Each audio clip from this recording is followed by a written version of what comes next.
नमस्कार दोस्तों, स्वागत है आपका आज के डेली करंट अफेयर्स के इस वीडियो में। तो आज हम डिस्कस करेंगे 26 मई 2025 के महत्वपूर्ण करंट अफेयर्स को, जिसमें हम national current affairs, international current affairs और करंट अफेयर्स के जितने और भी टॉपिक होते हैं उनसे रिलेटेड क्वेश्चन डिस्कस करेंगे। तो अगर आप यूपीएससी, एसएससी, बैंक, रेलवे या किसी भी कॉम्पिटिटिव एग्जाम की तैयारी कर रहे हैं तो यह वीडियो आपके लिए बेहद ही उपयोगी साबित होगा। तो चलिए शुरू करते हैं आज के करंट अफेयर्स के इस वीडियो को। तो पहला और इम्पॉर्टेंट क्वेश्चन है, कौन सा अफ्रीकी देश न्यू डेवलपमेंट बैंक यानी एनडीबी में शामिल हुआ है? आंसर हो जाएगा अल्जीरिया। तो अल्जीरिया भी हाल ही में न्यू डेवलपमेंट बैंक यानी एनडीबी में शामिल हो गया है और उसका सदस्य भी बन गया है। तो अल्जीरिया ने औपचारिक रूप से न्यू डेवलपमेंट बैंक की सदस्यता ग्रहण कर ली है। इस प्रकार से जो अल्जीरिया देश है यह न्यू डेवलपमेंट बैंक का 10वां सदस्य बन गया है। इससे पहले इंडोनेशिया भी एनडीबी में शामिल हुआ था। अब बात कर लेते हैं अल्जीरिया की। तो अल्जीरिया अफ्रीका महाद्वीप में स्थित है। यहाँ पर आप अफ्रीका महाद्वीप को देख पा रहे हैं और ये है अल्जीरिया। अल्जीरिया की राजधानी का क्या नाम है? अल्जीरियस। इस बात को जरूर नोट करें। और दोस्तों, जो एटलस पर्वत है ये 3 देशों में फैला हुआ है। तो यहाँ पर आपको मोरक्को दिखाई दे रहा है, ये है अल्जीरिया और ये है ट्यूनीसिया। तो इन 3 देशों में एटलस पर्वत फैला है। इस बात को आप याद रखिएगा। ये क्वेश्चन भी कई बार पूछा जा चुका है कि जो एटलस पर्वत है ये किन देशों में फैला हुआ है। तो ये मोरक्को, अल्जीरिया और ट्यूनीसिया में फैला हुआ है। दोस्तों, अल्जीरिया देश से कर्क रेखा भी गुजरती है। ये आप देख पा रहे हैं, ये है कर्क रेखा। तो कर्क रेखा भी अल्जीरिया देश से गुजरती है। बात करते हैं न्यू डेवलपमेंट बैंक यानी एनडीबी की। तो इस बैंक को ब्रिक्स बैंक भी बोला जाता है क्योंकि इस बैंक की स्थापना ब्रिक्स देशों के द्वारा की गई थी। तो 2014 में ब्रिक्स देशों के द्वारा इस बैंक को स्थापित करने का निर्णय लिया गया था और 2015 में इस बैंक की स्थापना की गई थी। इसके वर्तमान में सदस्य कौन कौन हैं? ब्राज़ील, रसिया, इंडिया, चाइना और साउथ अफ्रीका। तो ये ब्रिक्स देश हो जाएंगे। इसके अलावा इसमें बांग्लादेश, संयुक्त अरब अमीरात, इजिप्ट, इंडोनेशिया और अब अल्जीरिया भी इसमें शामिल हो गया है। इसकी वर्तमान में अध्यक्ष हैं ब्राज़ील की डिल्मा रूसेफ और इसका मुख्यालय कहाँ है? संघाई, चाइना में। देखिए दोस्तों, यहाँ पर बात हुई है ब्रिक्स की, तो ब्रिक्स को भी डिस्कस कर लेते हैं। तो ब्रिक्स पहले ब्रिक कहलाता था, जिसमें ब्राज़ील, रसिया, इंडिया और चाइना शामिल था। तो इसकी अनौपचारिक जो स्थापना है ये 2006 में होती है। फिर इसके बाद 2009 में इसका पहला समिट होता है और इस प्रकार से ये कहा जा सकता है कि जो ब्रिक्स की स्थापना है ये औपचारिक रूप से 2009 में हुई थी। तो ब्रिक का जो पहला समिट था ये रूस के एकातेरिनबर्ग में हुआ था। फिर 2010 में इसमें साउथ अफ्रीका शामिल हो गया था। दोस्तों, ब्रिक्स का जो मुख्यालय है ये संघाई, चाइना में है और इसके भी 10 मेंबर हैं, Brazil, Russia, India, China, South Africa, Egypt, Ethiopia, Iran, Indonesia और यूएई। दोस्तों, 2024 में जो ब्रिक्स का सम्मेलन हुआ था, जो कि 16वें नंबर का सम्मेलन था, ये रूस के कजान शहर में हुआ था। दोस्तों, ब्रिक्स की जो 17वीं बैठक है या 17वां शिखर सम्मेलन है ये 2025 में ब्राज़ील देश में आयोजित किया जा रहा है। अगले क्वेश्चन को डिस्कस करते हैं। नई दिल्ली में आयोजित की गई नीति आयोग की 10वीं गवर्निंग काउंसिल बैठक की अध्यक्षता किसने की है? आंसर हो जाएगा नरेंद्र मोदी जी ने। तो दोस्तों, अभी हाल ही में नीति आयोग की जो 10वीं गवर्निंग काउंसिल की बैठक है ये 24 मई 2025 को नई दिल्ली में आयोजित की गई है, जिसकी अध्यक्षता किसने की है? प्रधानमंत्री नरेंद्र मोदी जी ने। और वही इसकी अध्यक्षता भी करते हैं, इस बात को भी आप याद रखिएगा। यानी कि जो प्रधानमंत्री होते हैं वही गवर्निंग काउंसिल की बैठक की अध्यक्षता करते हैं। तो उनकी अध्यक्षता में ये बैठक आयोजित की गई है। इस बैठक की थीम क्या थी? विकसित भारत एट 2047 के लिए विकसित राज्य। तो ये इसकी थीम थी। गवर्निंग काउंसिल की बात करें तो यह नीति आयोग की सर्वोच्च निर्णय लेने वाली संस्था है। यानी कि जो नीति आयोग होता है उसमें सबसे बड़ी संस्था कौन सी है जो कि निर्णय लेती है? तो वो है गवर्निंग काउंसिल। इस बैठक में राज्यों के जो मुख्यमंत्री होते हैं वो शामिल होते हैं और केंद्र शासित प्रदेशों के जो उपराज्यपाल, केंद्रीय मंत्री, ये सभी इसमें शामिल होते हैं। दोस्तों, नीति आयोग के बारे में भी डिस्कशन कर लेते हैं। तो जो नीति है इसका फुल फॉर्म होता है national institution for transforming India. इसका जो गठन हुआ था ये 1 जनवरी 2015 को हुआ था। पहले इसके स्थान पर था योजना आयोग, लेकिन 2015 से फिर क्या हो गया, नीति आयोग। दोस्तों, नीति आयोग के पदेन अध्यक्ष होते हैं प्रधानमंत्री जी, यानी कि जो भी व्यक्ति भारत का प्रधानमंत्री बनेगा वही नीति आयोग का अध्यक्ष होगा। इसके वर्तमान में जो उपाध्यक्ष हैं वो हैं सुमन बेरी और इसके सीईओ हैं वीवीआर सुब्रमण्यम। नीति आयोग का मुख्य काम भारत सरकार के लिए नीतिगत और कार्यनीतिक सलाह देना, और यह भारत सरकार के प्रमुख थिंक टैंक के रूप में काम करता है। अगला क्वेश्चन है, विश्व फुटबॉल दिवस कब मनाया जाता है, यानी वर्ल्ड फुटबॉल डे कब सेलिब्रेट किया जाता है। तो हर साल 25 मई को यह दिवस मनाया जाता है। इस दिवस को मनाने की जो घोषणा है वो 2024 में ही की गई थी। किसके द्वारा? संयुक्त राष्ट्र महासभा के द्वारा। दोस्तों, यह दिवस 25 मई को क्यों मनाया जाता है, इसको डिस्कस करते हैं। तो देखिए, 25 मई 1924 को पेरिस में, जो कि फ्रांस की राजधानी है, फीफा द्वारा आयोजित पहले ग्रीष्मकालीन ओलंपिक की शुरुआत की गई थी।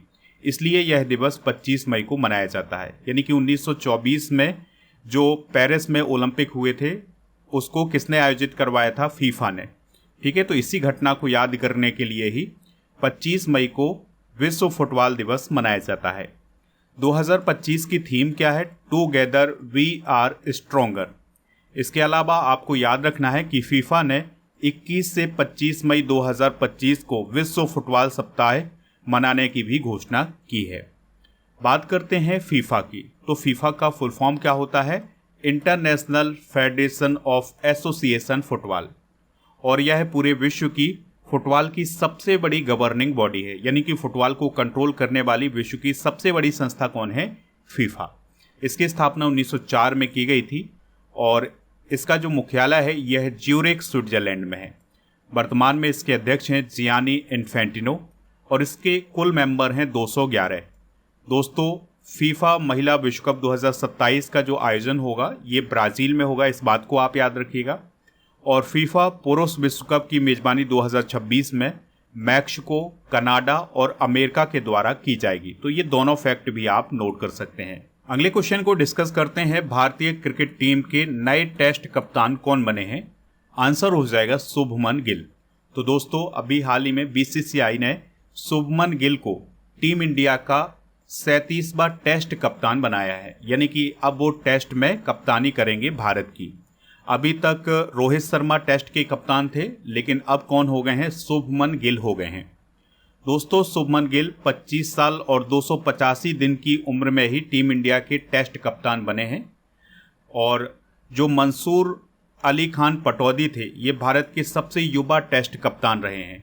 वो 21 साल 77 दिन की उम्र में भारतीय टीम के कैप्टन बने थे, लेकिन जो शुभमन गिल हैं ये 25 साल 285 दिन की उम्र में टीम इंडिया के टेस्ट कप्तान बने हैं। अगर आपसे सवाल पूछा जाए कि भारतीय टीम के, यानी भारतीय क्रिकेट टीम के वर्तमान में वनडे क्रिकेट टीम के कप्तान हैं रोहित शर्मा और T20 के कप्तान कौन है? सूर्य कुमार यादव।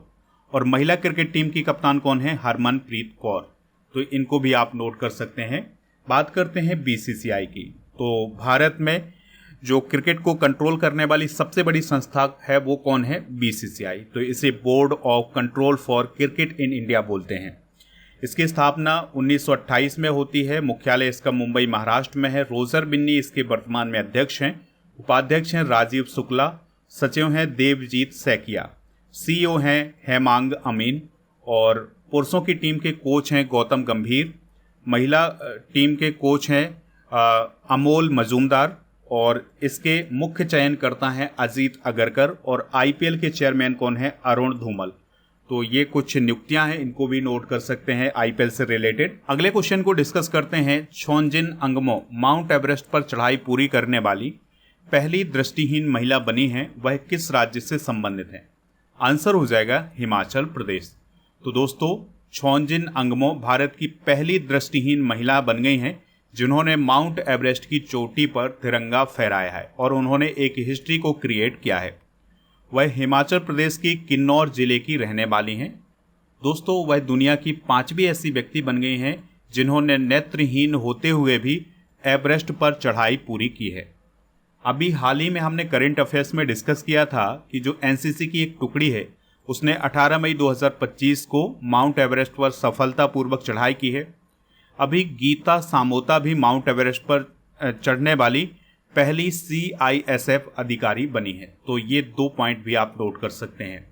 माउंट एवरेस्ट की बात करें तो आप सभी को पता है कि जो माउंट एवरेस्ट है यह दुनिया की सबसे ऊंची पर्वत चोटी है, जो कि नेपाल देश में स्थित है। इसकी ऊंचाई है 8,848 मीटर। आपको कहीं पर 8,849 मीटर भी मिलेगा, तो आप ऑप्शन के आधार पर उसमें टिक कर सकते हैं। यह हमेशा बर्फ से ढका रहता है और इसका नेपाली नाम है सागर माथा, यानी नेपाल में इसे सागर माथा बोला जाता है। और इसका तिब्बती नाम है चोमोलुंगमा, और इसका नाम भारत के एक सर्वेयर जनरल जॉर्ज एवरेस्ट के नाम पर रखा गया था। दोस्तों 1953 में माउंट एवरेस्ट पर चढ़ने वाले पहले व्यक्ति थे सर एडमंड हिलेरी, जो कि न्यूजीलैंड के थे, और तेंजिंग नोर्गे, जो कि एक नेपाली शेरपा थे। तो ये माउंट एवरेस्ट पर चढ़ने वाले पहले व्यक्ति बने थे। शेरपा क्या होता है? जैसे कोई जो पर्वतारोही है जाता है तो उसकी सहायता करने के लिए एक शेरपा जाता है, ठीक है। तो तेंजिंग नोर्गे शेरपा के रूप में गए थे माउंट एवरेस्ट पर। 1975 में माउंट एवरेस्ट पर चढ़ने वाली पहली महिला कौन थी? जापान की जुंको ताबेई। 1965 में माउंट एवरेस्ट पर चढ़ने वाले पहले भारतीय कौन थे? Lieutenant colonel Avtar Singh Cheema. 1984 में माउंट एवरेस्ट पर चढ़ने वाली पहली भारतीय महिला कौन बनी थी? वंशेद्री पाल। अगला क्वेश्चन है, Karnataka soaps and detergent limited की ब्रांड एम्बेसडर कौन बनी है? आंसर हो जाएगा तमन्ना भाटिया।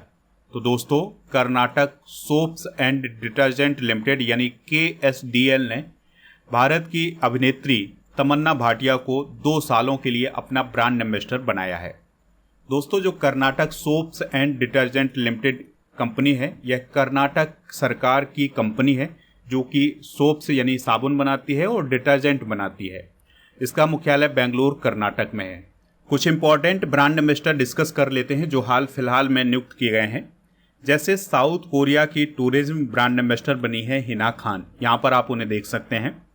फ्रेंच लग्जरी ब्रांड है जिसका नाम है चैनल, तो उसकी ब्रांड एम्बेसडर बनी है Ananya Pandey. Fit India icon के ब्रांड एम्बेसडर बने हैं आयुष्मान खुराना। विजन 2020 इंडिया के सद्भावना राजदूत बने हैं कृष्णा मचारी श्रीकांत। फेडरल बैंक के ब्रांड एम्बेसडर के रूप में विद्या बालन को नियुक्त किया गया है। टाटा मोटर्स के ब्रांड एम्बेसडर बने हैं विकी कौशल। स्केचर्स के ब्रांड एम्बेसडर जसप्रीत बुमराह है। इंडिया गेट बासमती चावल के brand ambassador Amitabh Bachchan. FICCI frames के ब्रांड एम्बेसडर आयुष्मान खुराना और पूमा इंडिया के ब्रांड एम्बेसडर के रूप में PB सिंधु को अभी हाल ही में नियुक्त किया गया है। अगला क्वेश्चन है, समुद्री उत्पाद निर्यात विकास प्राधिकरण यानी MPEDA के निदेशक कौन बने हैं? आंसर हो जाएगा राम मोहन MK। तो राम मोहन MK अभी हाल ही में MPEDA के डायरेक्टर बने हैं। दोस्तों उन्होंने टोक्यो में रेजिडेंट डायरेक्टर के रूप में भी काम किया हुआ है। यहाँ पर आप उन्हें देख सकते हैं, डॉक्टर राम मोहन MK को। हाल ही में की गई कुछ महत्वपूर्ण नियुक्तियां डिस्कस करते हैं। तो हरवंश चावला अभी हाल ही में BRICS chamber of commerce and industry के अध्यक्ष बने हैं। BR गवई भारत के 52वें नंबर के चीफ जस्टिस बने हैं। अजय कुमार जी UPSC के अध्यक्ष और जस्टिस सूर्यकांत नालसा के अध्यक्ष बने हैं। नर्मदेश्वर तिवारी भारतीय वायुसेना के उप प्रमुख बनाए गए हैं। सुजाता चतुर्वेदी UPSC बोर्ड की सदस्य बनी है और आलोक जोशी राष्ट्रीय सुरक्षा बोर्ड के प्रमुख बने हैं। अगला क्वेश्चन है, जानुस्क कुसोचिंस्की मेमोरियल प्रतियोगिता में नीरज चोपड़ा ने कौन सा मेडल जीता है? तो उन्होंने सिल्वर मेडल जीता है। तो भारत के जेवलिन थ्रोवर हैं नीरज चोपड़ा, तो उन्होंने पोलैंड में आयोजित की गई जानुस्क कुसोचिंस्की मेमोरियल प्रतियोगिता में सिल्वर मेडल हासिल किया है। तो उन्होंने 84.14 मीटर का भाला फेंक करके ये सिल्वर मेडल हासिल किया है। गोल्ड मेडल मिला है जर्मनी के जूलियन वेबर को और ब्रॉन्ज मेडल हासिल हुआ है ग्रेनाडा के एंडरसन पीटर्स को। अभी हाल ही में नीरज चोपड़ा ने दोहा डायमंड लीग 2025 के दौरान 90.23 मीटर का भाला फेंक करके अपना सर्वश्रेष्ठ प्रदर्शन किया था। दोहा डायमंड लीग 2025 के दौरान नीरज चोपड़ा ने सिल्वर मेडल हासिल किया है, इस बात को भी आप नोट कर लें। क्वेश्चन है, भारत की सांभवी श्रवण क्षीरसागर ने ISSF जूनियर विश्व कप 2025 में कौन सा मेडल जीता है? तो उन्होंने गोल्ड मेडल जीता है। तो देखिए ISSF जूनियर विश्व कप 2025 का जो आयोजन है यह जर्मनी में किया जा रहा है। तो उसमें भारत की जो सांभवी श्रवण क्षीरसागर हैं उन्होंने गोल्ड मेडल हासिल किया है, जबकि ओजस्वी ठाकुर ने सिल्वर मेडल हासिल किया है। और पुरुषों की 10 मीटर एयर राइफल स्पर्धा में नारायणन प्रणव, वनिता सुरेश को कांस्य पदक मिला है और जो मुकेश नैलावली हैं इन्हें सिल्वर मेडल हासिल हुआ है। इसके अलावा रायजा डिल्लो को सिल्वर मेडल मिला है, कनक को स्वर्ण पदक यानी कि गोल्ड मेडल मिला है और आद्रियन कर्माकर को सिल्वर मेडल हासिल हुआ है। तो ये मेडल आप नोट कर सकते हैं जो कि ISSF जूनियर विश्व कप 2025 में। अगला क्वेश्चन है, नोवाक जोकोविच किस देश के टेनिस खिलाड़ी हैं जिन्होंने ATP टूर का अपना 100वां खिताब जीता है? आंसर हो जाएगा सर्बिया। तो सर्बिया के टेनिस खिलाड़ी हैं नोवाक जोकोविच। तो उन्होंने अभी हाल ही में जो ATP प्रतियोगिताएं होती हैं उसमें 100वां खिताब जीता है। इस प्रकार से उन्होंने एक हिस्ट्री को क्रिएट किया है और वो यह उपलब्धि हासिल करने वाले दुनिया के तीसरे टेनिस खिलाड़ी बन गए हैं। इससे पहले जिमी कॉनर्स और रॉजर फेडरर ने यह उपलब्धि हासिल की थी। तो अभी नोवाक जोकोविच ने स्विट्जरलैंड में जेनेवा ओपन के फाइनल को जीता है। तो इसके साथ ही उन्होंने ATP टूर का 100वां खिताब जीता है। दोस्तों, आप स्टडी करके ऐप को इंस्टॉल कर लें, इसका लिंक डिस्क्रिप्शन बॉक्स में दिया गया है। तो यहाँ पर मिलेगा आपको paid course, ebook, test series, daily current affairs की PDF, क्लास नोट और कोर्स एंड PDF वाला ऑप्शन। और जो कोर्स एंड PDF वाला ऑप्शन है यहाँ पर आपको राजा गुप्ता सर का जो अर्जुन GS फाउंडेशन बैच है ये मिल जाएगा। अगर आप इस बैच को ज्वाइन करना चाहते हैं तो उसके लिए एक नया कूपन कोड जारी किया गया है जिसका नाम है अर्जुन 500। तो आप इस कूपन कोड का यूज करके इस कोर्स को ज्वाइन कर सकते हैं। इस कोर्स की वैलिडिटी है 2 साल की और अगर आपको इस कोर्स को लेने में कोई दिक्कत परेशानी आती है तो आप इस नंबर पर भी कॉल कर सकते हैं। इसके अलावा ऐप पर एक और कोर्स लॉन्च किया गया है, एक और ऑनलाइन बैच लॉन्च किया गया है जिसका नाम है GK GS फाउंडेशन बैच। ठीक है, तो इस बैच को भी आप 799 में प्राप्त कर सकते हैं और दिक्कत परेशानी के लिए आप इस नंबर पर भी संपर्क कर सकते हैं। चलिए कल के करंट अफेयर्स को रिवाइज करते हैं। इसरो ने किस वर्ष को गगनयान वर्ष घोषित किया है? 2025। IB के चीफ तपन ढेका का कार्यकाल कितना बढ़ाया गया? 1 साल। PM मोदी ने 103 अमृत स्टेशनों का उद्घाटन कहाँ से किया है? बीकानेर। डोनाल्ड ट्रंप ने किस विश्वविद्यालय में विदेशी छात्रों के एडमिशन पर रोक लगाई है? Harvard university. चागोस द्वीप समूह पर मॉरिशस और किस देश के बीच संधि पर हस्ताक्षर हुए हैं? UK। अगला क्वेश्चन है, राष्ट्रमंडल दिवस कब मनाया जाता है? 24 मई को।